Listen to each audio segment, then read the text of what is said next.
আমরা একটু ট্রেন যাত্রার খবরাখবর জানবো সহকর্মী শাকিল হাসানের কাছ থেকে। তিনি আছেন বিমানবন্দর রেল স্টেশনে।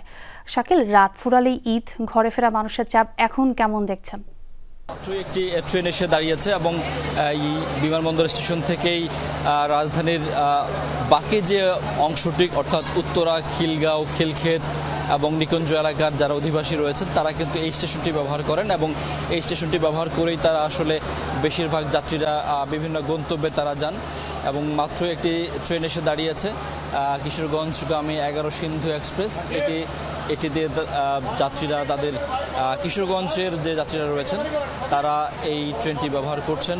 গত কয়েকদিন ধরে আমরা দেখছিলাম যে বিভিন্ন গন্তব্যে যে ট্রেনগুলো যাচ্ছে সেগুলো নির্দিষ্ট টাইমেই স্টেশন থেকে ছেড়েছে এবং এই ট্রেনগুলোতে যাত্রীরা যাচ্ছেন। যেহেতু আগামীকাল ঈদ, আজকে শেষ এই কিশোরগঞ্জগামী ট্রেনটি ঈদের আগে, এবং এই ট্রেনটি দিয়ে কিশোরগঞ্জে যারা যাচ্ছেন তারা কিন্তু এই ট্রেনটি তারা ভ্রমণ করছেন এবং এই ট্রেনটিতে যথেষ্ট ভিড় আমরা দেখতে পাচ্ছি। যেহেতু চাঁদ রাতের ঈদ, এই ট্রেনটিতেই তারা শেষবারের মতোই তারা যাচ্ছেন যারা কিশোরগঞ্জ যেতে চান।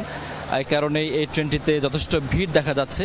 এই বিমানবন্দর স্টেশনটিতে যে কয়েকজন যাত্রী ছিলেন তারা কিন্তু এই ট্রেনটিতে উঠে পড়েছেন। এরপরের স্টেশন রয়েছে টঙ্গী, তারপর গাজীপুর সহ আর বেশ কয়েকটি স্টেশনে এই ট্রেনটি থামবে এবং সেখান থেকে কিশোরগঞ্জ উদ্দেশ্যে এই ট্রেনটি রওনা করবে।